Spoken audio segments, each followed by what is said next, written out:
Hello and welcome to another episode of Kill It at Reviews.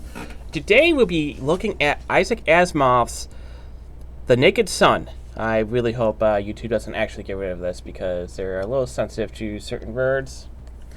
And no, it's not really referring to anything else but just the sun on the planet.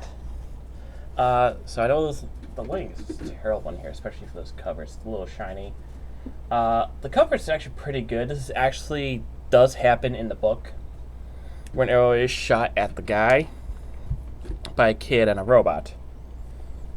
So basically, the book is kind of like a sci-fi murder mystery, while talking about like another planet's culture, robotics, the three laws.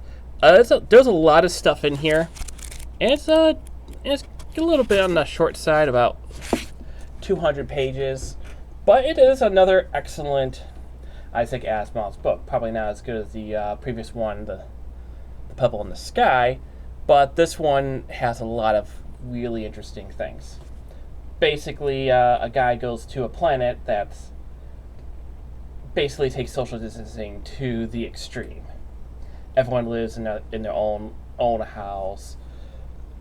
They actually get anxiety if there's someone actually in the same room with them, and this guy has to figure out who killed this one guy. And while dealing with his robots and other people who are basically trying to stop him every step of the way, because they want him to solve the mystery through his own little house, the house that he was given, which is basically the size of a mansion. They're like, okay, you can't really look at the scene of the crime. You have to stay there. You can only talk to the suspects through a view screen. And also the robots also cleaned up the crime scene. So he's basically given roadblock after roadblock after roadblock. At the same time, the murderer is also going after anyone on the case, and even after the guy too, and it's actually done intelligently, because the murderer, actually uses robots to basically help him commit crimes, or him or her commit crimes. And because of the three laws, the robots can't directly kill anyone. They can only indirectly. Like, for example, poison. If they have to poison a drink, you give them a liquid, don't tell them what it is, and tell them to put it in there. There's a lot of really interesting stuff that happens. Overall, the characters were really, really well done. The main character feels like at times the only intelligent person of like everyone here. And the planet's like entire civilization is well done, because it's a low population, and since birth you're given no human contact. You're basically raised by robots, and with the exception of probably having like a husband and wife in the same house, no one really has contact. And this was actually made, what year was this made in? So basically 1956.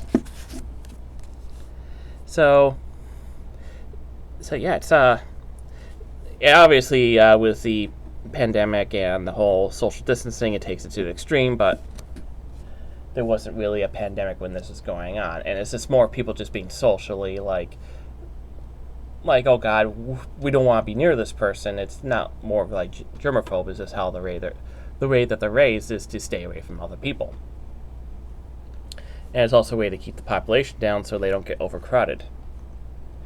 What would I give this book? I would definitely give this book a strong 8 out of 10. Like I said, not as strong as Pebble in the Sky. There were a couple of times where it feels like he kind of just droned on a little bit. And his partner, while interesting, I didn't really feel like he had too much of a personality because his partner is a robot. I kind of feel like if they got rid of him, it wouldn't have made too much of a difference. But overall, definitely a strong book. I highly recommend this if you're an Isaac Asimov fan, or even just a sci-fi fan in general. It's, like I said, not very long. Throws a lot of information at you, and even the editing is quite satisfying. So if you do enjoy my reviews, definitely hit a like and subscribe. I try to bring out new content. I know I've been pretty busy. I know I haven't done any like Smirkle Reads or Smirkle Plays, but I've been trying to get these reviews. I do have a whole backlog of books because I do read a lot, which is always good. So until next time, this is Ant.